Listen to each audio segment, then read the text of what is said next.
Welcome to the Power of Your Mind podcast. I'm Victoria Gallagher, your host. Have you been attempting to use law of attraction or hypnosis to attract financial abundance, a soulmate, or career success? Would you like to be happy, motivated, and successful? Have better health, enjoy more fulfilling relationships, overcome struggle, and gain mastery over your life? Then join me on this amazing self-help podcast where you'll unleash the power of your mind. I'll be sharing 20 years of wisdom and techniques of hypnotherapy, law of attraction, visualization, meditation, personal growth, positive affirmations, and other effective methods to help you tap into the great power which resides in your mind and become the best version of yourself. Well, hello and welcome to today's episode of the Power of Your Mind podcast. You're listening to episode number 53. I'm Victoria Gallagher, Law of Attraction coach and #1 best-selling author of Practical Law of Attraction, Align Yourself with the Manifesting Conditions and Successfully Attract Your Desires. I'm also a clinical hypnotherapist, founder of HipTalk.com and HypnoCloud apps. So be sure to stop by HipTalk.com, sign up for your free self-hypnosis video training course. And for our listeners who found us through the Power of Your Mind podcast, you can get 35% off your first order of hypnosis downloads when you apply the code podcast to your shopping cart. Also, be sure to watch for and download our latest HypnoCloud app in the iTunes store. So today I have a very special guest with me, Tom Corner. Author and speaker Tom Corner is on a mission to show that strong guys can have gentle hearts. After a highly successful career in the restaurant and hospitality industry that shifted to a 20-year career in the financial services industry, Tom Corner realized his greatest contribution was not filling tables, crunching numbers, or managing a team.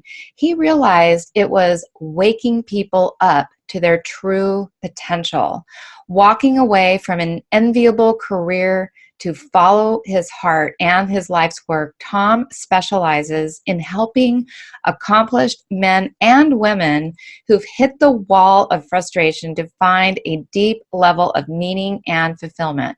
He is driven by helping awaken those who are sleepwalking through life. He's on a personal mission to improve himself as a father, husband, colleague, and member of the community. Tom explores topics others are often fearful on teaching. His dream is to help people of all ages to find their path in life. He has welcomed success into his life in pursuit of his dreams and his desires, attracting love, laughter, and abundance into his life. His passion includes health and fitness, mindfulness, and deep spiritual exploration. So today, Tom is going to share some of his insights about his latest book, Borrowed Eyes and Feet, Finding Enlightenment After Rage. So welcome to the show, Tom. Great, Victoria. Thank you for having me. It's an honor and a privilege, and I look forward to our dialogue today. Thank you. I do too. And one of the things I wanted to just kind of come up organically that you may not know that we have in common was I also walked away from a career in the financial services industry, but I did that 20 years ago. I was in it for about 8 years. Great. So I can get some pointers from you then. Well, maybe. Yes, definitely. I mean, Wonderful. Definitely, one of the pointers I learned early on in starting my own business at that time was cut back on the expenses. Right. Yes. So, yeah, and it's definitely, it was definitely something interesting I found that we had in common. So Yes. What was it that caused you, what was it in your past that was holding you hostage that, kind of caused you to go on this journey? Oh, thank you. Thank you. And even before I start, for those watching the video, behind me is the painting that's on the cover of my latest book. But Oh. You know what's funny? The clock is Ram Dass. It's his clock, Uh-huh. and time has stopped because I need to replace the battery. So it's Although, not symbolic of time is but running out. time You're time stopping. technically does not exist once you really go deep into understanding who we are and our energy. It's just a man-made measurement, but that's another fascinating thing. So in case people can't focus on the dialogue and they're stuck on the clock, I wanted to get that out of the way right away. I noticed that today, that it Yes, needed a that's battery. true. And then I think right next to it you have the symbol of love, and I can't see what the other one is. Happiness. Happiness, Happiness? love, Yes. and happiness. Yes. Yes. So sorry for, I digress. But your question again, Victoria, was, tell me again. So, what was it that was holding you hostage in your past that got you? I think we're all sort of held hostage by something Yes. before we have that awakening. So, what was it for you? Yes. Well, and I cover this in my book, Borrowed Eyes and Feet, Finding Enlightenment After Rage, which I call my year of enlightenment. But it's a tough one. But to sum it up, Victoria, it's fear. Yeah. We're all we all live based on fear. If you really pay attention to what we do, I mean, the news media is all fear based, and that's money. And so it was fear, but it boiled down to for my entire life, I carried a lot of anger with me, and Hmm. I did not know why. And although I did everything I was supposed to do, Hmm. I'm so fortunate to have a beautiful, wonderful wife and three amazing daughters, and I established a great career. I was I was dying inside, and I realized that, and and I'm not perfect at this because I'm raising my own kids and trying to get them to do their best, but we live up to the expectations of other people, not our own for the most part. And I again reflect this in my book, and I it captures my I had a breakdown, I had a meltdown, and I couldn't do it anymore because I didn't like I quite frankly I didn't like the environment at the Hmm. place I worked. Um, but I also couldn't find approval within because I was living up to the expectations of others, and many of us seek approval from without or from outside versus from within, Hmm. and we go our entire lives and maybe wake up one day saying, what the heck am I doing? I don't even like who I am. I'm not doing something that I really enjoy, and why? And Right. so that was in a way my awakening, and I'll always be awakening. I'm still learning, and I'm still going through it as we speak right now. So, what was it? What was it that you were angry about? Well, and it's interesting. I I'm not anymore, but Hmm. I boiled it down to I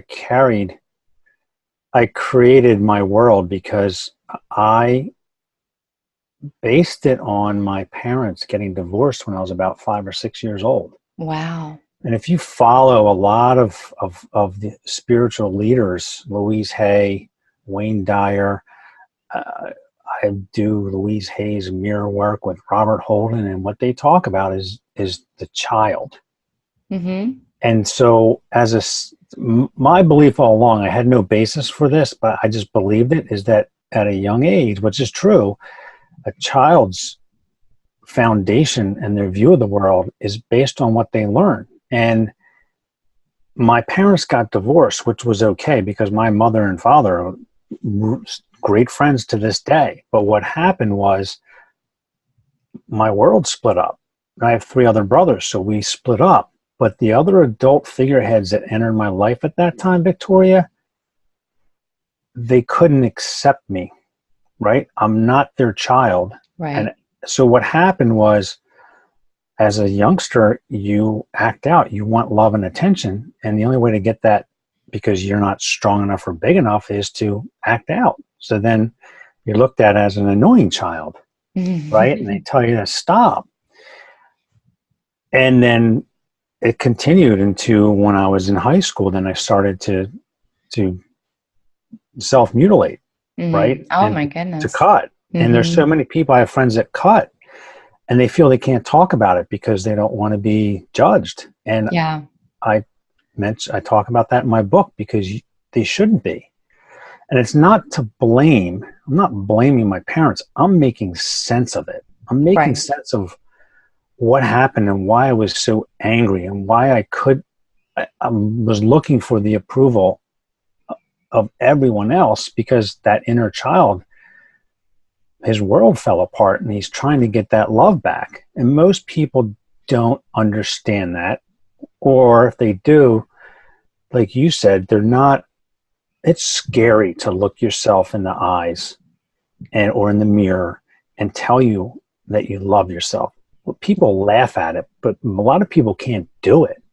So true. It can be the most awkward feeling, to just to look at yourself, just to actually look eyeball to eyeball with yourself in the mirror, and then to say the words Mm-hmm. out loud, I love you.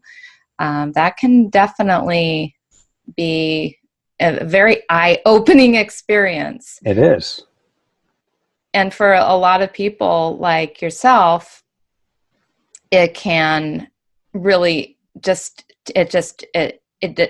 you have to make it meaningful. You have to actually feel those words and align with the truth of it.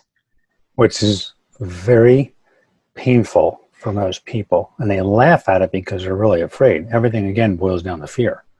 It really does. It does. And I think even more so today, there's so much fear that's going on in the world, and it's time for people to really take a good hard look at yourself. And sometimes you need help to do that. You need other people to help show you the way. That's a great point, Victoria, because here's the other thing is, and as a man publishing my book, I have a good friend who I told him about it when I was going to publish it. And he said, "What? You're going to put it all out there?" Mm-hmm. And I said, "Yeah, I'm okay with it, because I've been hiding behind this facade that my strength comes from my ability to maybe to be more dominant than others, Mm-hmm. and to put on a facade that I'm smarter or I'm stronger or I'm better." And that's a lie. Our strength comes from being able to love. And like you said, to look in the mirror and say, I love you, to yourself, but also to love anybody else. That's our true strength. But for a man to say, I love you to somebody, most people say that's a weakness. Mm-hmm. And you've got to be strong, and you've got to be the toughest person in the room. When I've done that, I've gotten into my fair shares of altercations and fights, and that doesn't do anything. It just creates more anger. It does. I would almost equate, like, fear is that's the reason why people have to act out and act tough and it's coming from that insecurity. It's coming from that fear. So fear is the weakness. Fear is what causes us to put on that facade of strength, and love is really where the strength is, right? It absolutely is. But it's a cultural thing too, right? Mm-hmm. So it's a little bit harder to do. Yeah. And I have so many enlightening conversations with my daughters about kids being mean and retaliating. And I wrote a blog article called "Hit 'Em with a Hug," because you I had love that. a kid that was picking on her, and I was taught to hit him back Mm-hmm. as growing up. And she was 7 at the time, and she said, "Dad," long story short, she said, "Dad, why don't I just tell," it was on the bus, she said, "why don't I just tell the bus driver that he's giving me a hard time?" Mm-hmm. I'm thinking about ways she could protect herself, defend herself if she had to punch this kid in the nose. It was a young boy. couple 8 grades older than her. And she's the one that told me, said, Dad, I can just tell the bus driver. And she did. And it stopped. And so I wrote a blog article that was called "Hit Him," instead of hitting him back, hit him with a hug.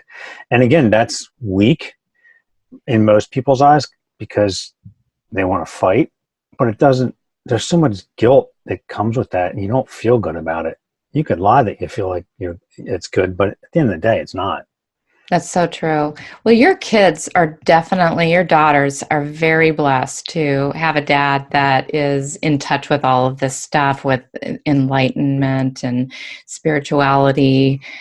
I was literally, before my dad passed away, just getting involved in pretty heavily in personal growth and hypnosis and meditation. And he was toward the end of his days, so I didn't really get to share that with my dad. So it's really, really cool that you have that experience with your daughters. Thank you. And I still have to catch myself, and I listen to what they say, and because it's hard to listen to what your kids say, because sometimes kids say things that you don't think are appropriate, but if you really hear them, it's empowering. There's so much that they continue to teach me. And I'm the one that's blessed that they, chose to enter this world and pick me as my father, which I tell them that. So you talk about in your book how people tend to become pretty obsessed with either the past or the future, and they don't want to let themselves just live in the moment. Why do you think that is? Well, we talk about, that's human nature, quite frankly. And we talk about fear. It's human nature. And it's it's perspective. So a lot of my book, too, is based on the teachings of A Course in Miracles. So I'm going all over the place, but you talked about you can't do it alone. I was going down that path. As a man, I have to do it alone because I have to prove I'm strong. And that's not true. Arnold Schwarzenegger says, I'm not a self-made man. I rode on the shoulders of giants to become who I am. And so I'm going all over the place, but so I'm going back to that. And then I lost my train of thought, but we talk about, you got to pose your question to me again, because I wanted to reflect on that and I lost your question. Sure. So people have a tendency to focus and become obsessed with either the past or the future. They don't let themselves live in the moment. So then you go back to my book and my parents being divorced, and my step parents couldn't accept me, right?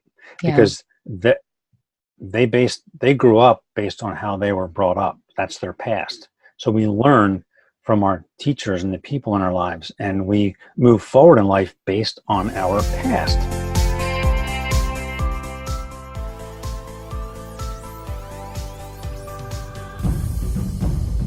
If you find value in this personal growth related material, I strongly recommend that you sign up for your $1 trial to my Personal Growth Club. Just head on over to personalgrowthclub.com and get a whole month of premium Personal Growth Club video training materials, meditations. You also get 6 free hypnosis sessions that are valued at over $174, all for this trial of just $1. Even if you cancel, you can keep the 6 hypnosis sessions. That's my gift to you, and that's how confident I am that you are going to love Personal Growth Club. Go to personalgrowthclub.com and start your $1 1-month trial today.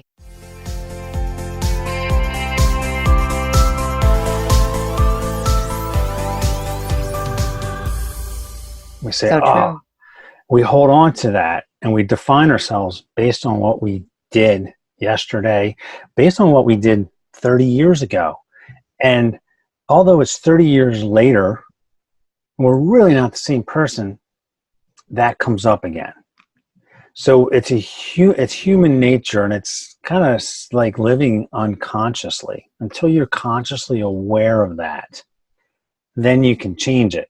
And I spoke about Ram Dass. He talks about, you think you're enlightened, spend a week with your family or your parents. And I do, because I'll feel great. And then I'll spend, Mother's Day.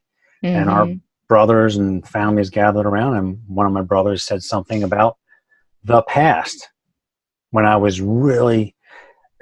different then, and I was angry, and I did a lot of things I just didn't want to do, but they bring it up. And so we define ourselves by the past, which is an illusion. But most people don't see that. Most people say, well, no, it's not. It's real.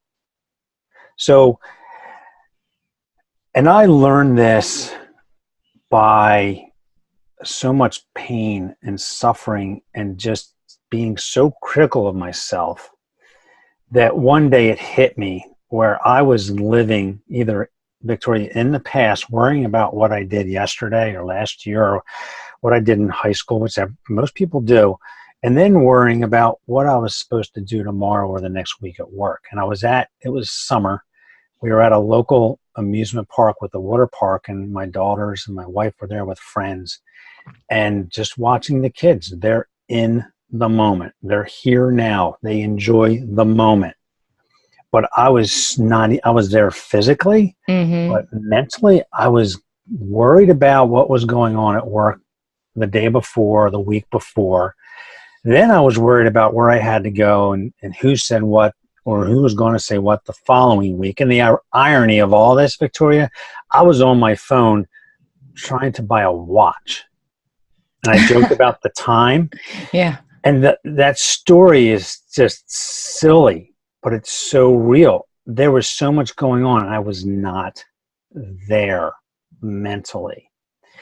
And it's just an awareness. And sometimes, again, the fear and the pain, that's our greatest teacher. But if we don't see it as that, and we beat ourselves up because of bad things happened or somebody said something that my perspective interpreted wrong, then we're lost. How can we let go of that past? How can we let go of and it could be something that happened 5 minutes ago, an hour ago, a week ago. It could be something that happened 25 years ago. How do we let go of that so we can get present? That's a wonderful question. And I'm not going to make anything up. That's it's a difficult task, but it can be done. It's deliberate practice. Yeah. Which Malcolm Gladwell talks about, the 10,000 hour rule. Deliberate practice. It's also something that a quote from Ernest Hemingway's book, The Sun Also Rises, gradually then suddenly. Because we live in a society that is instant.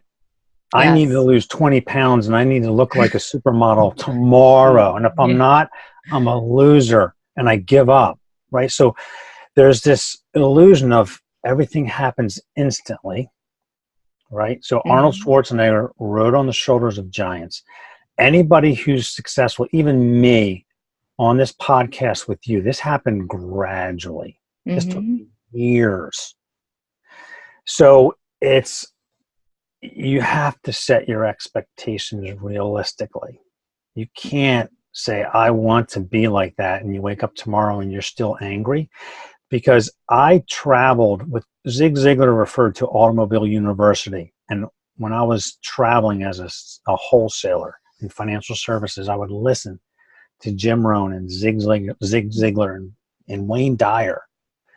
And I would get so mad because Wayne Dyer would talk about all this love and enlightenment. And I would get so mad saying, you are full of it. It's not real. It's not true. It doesn't exist. Wow. But over 20 some years of listening to these leaders, I didn't know that they were making an impact on me. And now I see it. I love that. I love that you said that, because as we all know, anybody who listens to this show knows what an advocate of manifesting and law of attraction I am. But there are those people out there that absolutely do not believe that they can or do have the ability to create their own reality. And they get very, very angry about anyone telling them that they can, which to me is mind-boggling, because I'm simply coming from a point of, you're going to feel better if you know that you have control over your life and you can empower yourself. And I was one of those. I was that guy. yeah. Right. But you're right. So it's kind of come full circle. That's great. It is. It's, but so. And I was told the other day, this was an interesting thing, how I was saying how 5 minutes ago, an hour ago. So I was having a conversation with somebody that's in my industry that was basically saying, oh, well, you LOA people, you don't have any, you don't have any empathy. We all know that. And it's not about not having empathy or compassion.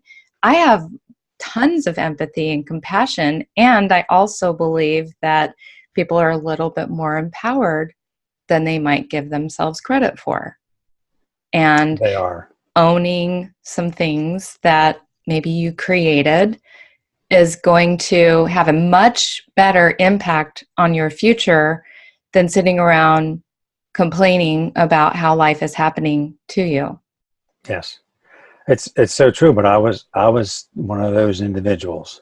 But I always knew that there was another way. I just didn't, and I was clouded by my anger, right? Yeah. Because you say, if I'm angry, it's not going to help. And if I can't celebrate in what you've attracted, I'm not going to attract it. And I'm still learning. I'm not an expert at this by any means, but man, let me tell you, it is absolutely completely different.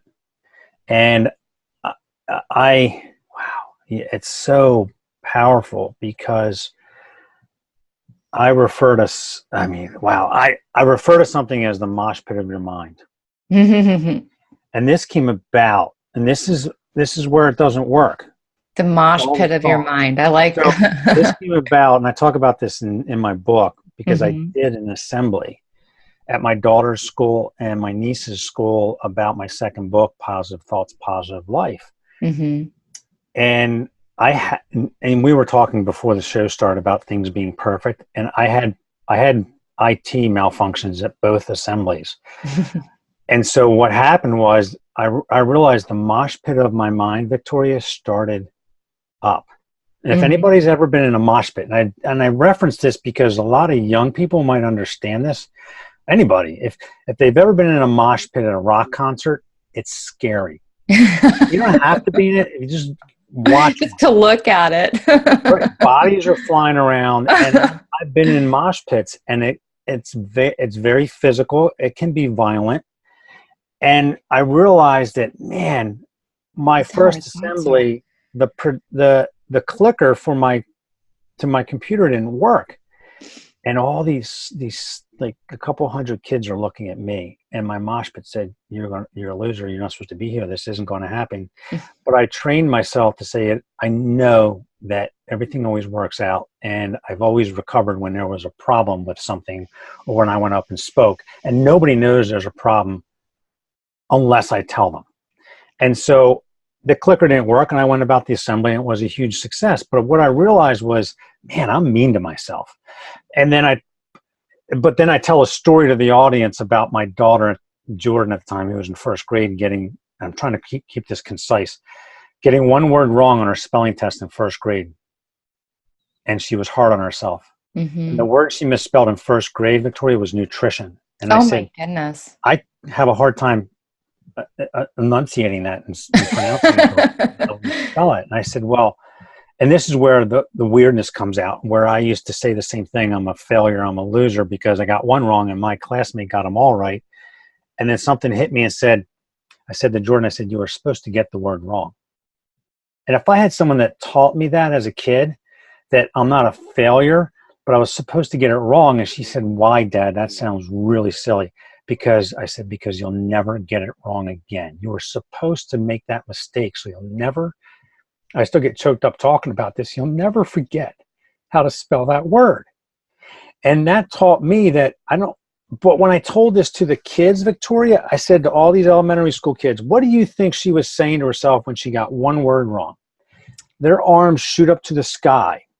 And I call on a little boy in the second row, and I say, what did she say? And he said, I'm bad. And then another kid yelled out, I'm stupid. And this whole first grade, second grade, third grade kids, it just became a self-defeating energy. I'm stupid. I'm an idiot. Until a little girl in the back said, I gave it my best. Ooh. Oh my God. Right? I just got chills when you And said that. I still have a hard time talking about it, because how can a kid be so mean to themselves when they're 6, 7, 8 years old? And we carry it like it's a normal thing into adulthood and think that's the way it's supposed to be. And we're so mean to ourselves. And so the mosh pit of my mind came about, and I had to tell the backdrop so you understand where this Yeah, no, comes from. I'm glad I appreciate that. Because our mind processes somewhere between, I don't know, 50 to 70 or 80,000 thoughts a day. And I realized my mosh pit was negative. And it was, you're stupid, you're an idiot, you're bad. And then Wayne Dyer says, oh, love yourself. Louise Hay says, I love you. And then I say, no, that's stupid. And my thoughts just pounce on it, and it never works. And then people go about their lives thinking they don't have a choice. So back to your question, how do you do it? Deliberate practice. I listened to these people in my car for 20 years. Yeah. I listen to them when I go to bed. I recite affirmations 1,000 times, if not 10,000 times a day to myself mentally. I go and work out and I tell myself I'm strong and I'm lovable. And I listen to Louise Hay, Eckhart Tolle, Wayne Dyer while I lift weights. Most people I still listen to a lot of rock and roll music. I'll listen to heavy metal, but it's weakening. Mm-hmm. I work out and I listen to these people telling me how wonderful I am. And my workouts are so much easier. I can work out longer because my mind is aligned with love. Not, I've got to destroy something or I'm mad at somebody. And so the mosh pit of my mind, through deliberate practice, meditation, affirmations, slowly became more positive. So when these negative thoughts come into my mind, it's kind of a game. And I have fun with it. And I say, is this really true? Am I really stupid? Am I really a bad person? And the truth comes out and says, no. Exactly. You have to question those beliefs as they come up, as you get in touch with them, as you become aware of them. And I like that you are also saying, it took you 20 years to get to this place. And we are just so prone to this quick fix that, again, speaking to the people who don't believe in it, well, have you given it 20 years? So true. And I'm just getting started, which is fascinating. What choice do you have? If it doesn't work in 5 days, 5 months, 5 years, are you just going to throw in the towel and go back to your old negative ways and settle for that's just the way life is? Well, if you're not aware, you will. And it's not a bad thing. And there's not anything wrong with people that go about their lives that way. But for those that want to make a change, they can. Yep. And we talked about Tony Robbins. Tony Robbins says something along the lines of, real change is when the pain to remain the same exceeds the pain to change. But I add to that comment because it's true. But if your perspective is still flawed or wrong, you're not going to experience the real change you want. Because if I want to change, but I do it from a platform of anger or fear or blame, or I'm a victim, my change it's the first step, but it's not going to be the real change. It'll get me going, but I have to forgive myself. I have to forgive my step parents. They did their best and they were wonderful people and they did their best at the time. And I can't carry anger because they wanted to love. They just didn't know how.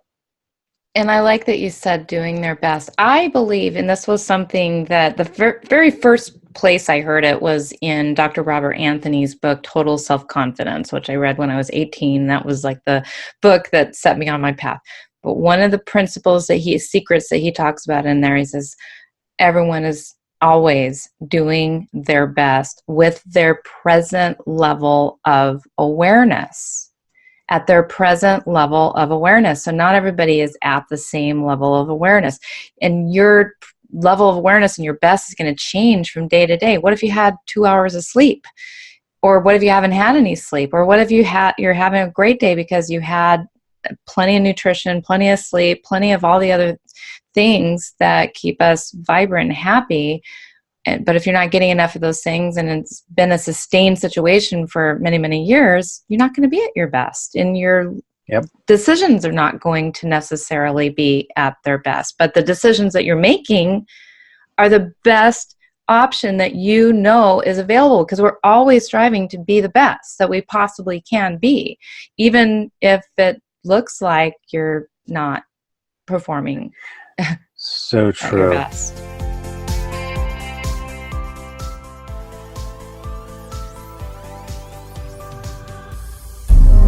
Hello, this is Victoria Gallagher. I hope you're enjoying listening to the Power of Your Mind podcast. As a way of thanking you for listening, I'd like to offer you a one-time discount of 35% off your first order at hiptalk.com. Just go to hiptalk.com and enter the code podcast in the discount code area in your cart, and you'll receive 35% off your first order. Thank you so much for listening to the Power of Your Mind podcast.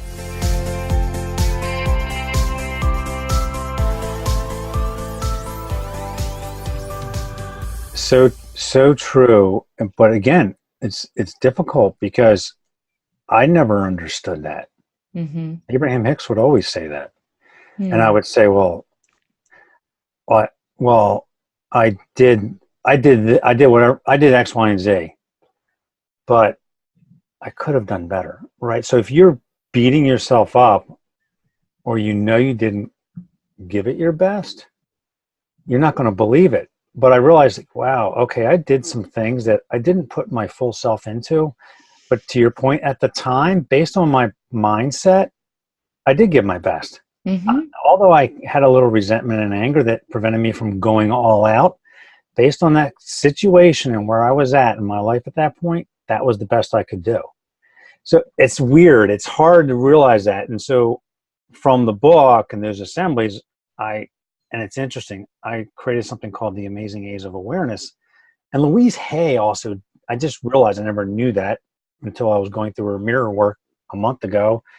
She also says something similar, but it is, and it came about with the kids, if I am aware, I have to be aware. If I'm not aware, I can't do any of it. Nothing will change if I'm not aware. And I would get angry, and I didn't understand it. And I thought something was wrong with me. But the more I became aware of it and accepted it, versus saying you're stupid, you shouldn't be angry, you're a bad person for being angry. You can teach kids, it's okay to be angry. Accept it. Now, if you're trying to hurt somebody else or yell at someone or hit them, that's different. But you can express your frustration and anger and say, gosh, it didn't work out the way I wanted. And don't say I'm an idiot, I'm stupid, I'm a failure. Just say, okay, well, what can I do next time to make sure I'm better? Yeah, but the awareness is really, really key, and to accept it as it is. Yeah, that emotional intelligence, knowing that I'm angry, admitting that I'm angry, and expressing it in a healthy way. But expressing it, because people think they can't express it. And to your point, it has to be healthy. Yeah.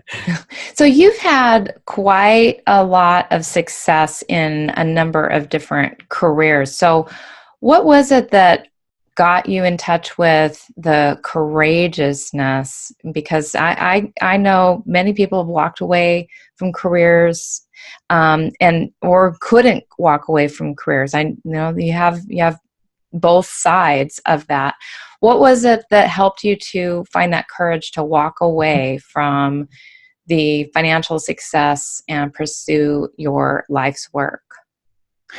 It was the pain. Mm-hmm. That Tony Robbins quote is it. You had enough. I was in so much pain. Yeah. And it, and it was very difficult to do because it did alter the trajectory of our life, and it did create a little bit of havoc at home, but it has brought me closer together as a family, and with my wife and my kids and my family and my Right. brothers and my parents, because they've always been there and they've always supported me. But the pain, and I talk about it in the book in chapter 2, I think it is. I have to go back and read it again. But I visualized my suicide. Like I was in a meditation and I visualized myself, because I have these scars on my body from when I used to cut myself, and I carried them in shame, and kids would ask me about it and I would be so embarrassed, and I would make up some goofy story that I wrestled a tiger. And kids just don't stop. They say, really, seriously, like, really, what happened? And then a parent comes in and says, stop asking those questions. But I visualized, I said, I can't. I have to end this life of anger, and I have 2 choices. I could end it physically, or I could completely turn around and go towards love and take the risk of being vulnerable and weak and trying to love myself and love everybody else. And I'm glad I chose the latter, and I chose love. But in my book, I visualize my suicide of letting that go. Wow. And that's brave. That's a little actually graphic, but in a way, it's kind of brave that you, rather than just haphazardly, not without thinking, making some type of attempt at that, you actually took yourself through that process to see what was there. yeah, I've growing up, I've thought about it. I knew I never could do it, but I thought about it, Mm-hmm. and it's a scary place. Yeah. And so it was that was painful, but I had a meltdown the year prior, and I just couldn't get up and go to work. I love what I did. I was really good at it and I loved it, but I just got sick to my stomach and I couldn't do it anymore. And so the pain of it just became so bad, because I was living up to the expectations of I fulfilled everybody else's expectations but my own. And that's what's hard. Mm-hmm. And I made that choice because Wayne Dyer told me, don't die with your music still in you. Mm. And I said, well, if I'm just going to continue this and just end up an old man and I worked and I was successful, I'm going to die without accomplishing or trying something I really wanted to try to do. And so that's how it came about. and again, it's difficult to do this, but it's so empowering, because I go back to, as a child, when you can't get the love from the adult figureheads in your lives, because my parents had to figure out their lives and rebuild. Mm-hmm. So they weren't as focused on me. Step parents couldn't accept me just because they couldn't. I'm not their child, and their background was a difficult one. And so I basically put up a wall. And I didn't see that. So I put my parents through heck. I mean, yeah. I brought them down to tears more times than I'd like to admit. And they would tell me they loved me. And I was deaf to all of it for years, because subconsciously, I wasn't aware, I put up this wall saying, you know what, you screwed up. You abandoned me. And my step parents couldn't love me. And my subconscious or ego, whatever, was saying, you know what, I'm not trusting any of you. And I'm not letting any of the love in, because you're going to screw it up again. Until one day I said, this is ridiculous. Yeah. I have to find a way to forgive myself and to forgive them. And when I left the business, Victoria, I left my career, like I said, it created a lot of havoc. My family's like, what are you doing? But they also are stepping up saying, you know what? I love you. I believe in you. I know you can do what you want to accomplish. But I'm hearing it and I'm accepting it. And how That many is people can awesome. accept it? That must have felt really good. That must It have is, felt really good. and I'm still learning. But Yeah. that's what's so wonderful about it is it happened gradually and then suddenly, but it works. And the world, you see the world in such a different way. And there's other people that just grow up that way and Yeah. see it that way all the time. And I envy them. And I say, wow, how do you do that? Right. So, so you're a very healthy, say macho kind of guy, but you're teaching the world about something that is not usually considered the most masculine thing to talk about, the gentle side of being a man. So what does that really mean to be the gentle side of being a man? Wow. Your work is about love, about finding spirit, about finding your soul. And can you just talk a little bit about that and maybe give us a little peek as to what might, we might hear about in your book as we read it. Well, I believe it was because of all those mentors and teachers I had that I listened to, Mm-hmm. telling me that anger is not the right way.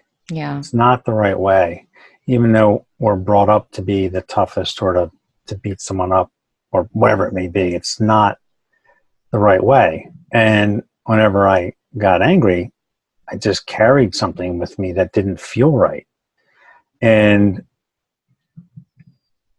I have a life coach, which I talk about in the book. That's a big part of it. Mm-hmm. So she's really helped us, she says, to hold the focus for me. She doesn't say, yeah, you're an idiot, you shouldn't be angry. She just says, I'm holding the focus for you. Let's work through what is holding you back, which was my past. And I encountered her when my wife was going to a retreat for her body after this is what I capture in the book, Mommy, Why Do You Have Two Birthdays? After she recovered and is perfectly healthy from stage 4 non-Hodgkin lymphoma, she went to a health retreat to cleanse her body, to become more alkaline. So she went through a physical cleansing. At that time, I met my life coach, Bev, and I've been going through a mental cleansing. So she's allowed me to look past the anger towards love. The other part of it is spiritual. I mentioned the Course in Miracles. Mm-hmm. And Course in Miracles has a great deal to do with it. I've read it twice, which is a big book. Wow, to read it twice. Because It's like reading the Bible. I mean, it's a huge book. But I didn't understand it, and I was mad because it didn't. I'm like, it's not working. So I went back and read it. and it was I just knew that being angry wasn't right. It didn't feel right. It didn't resonate.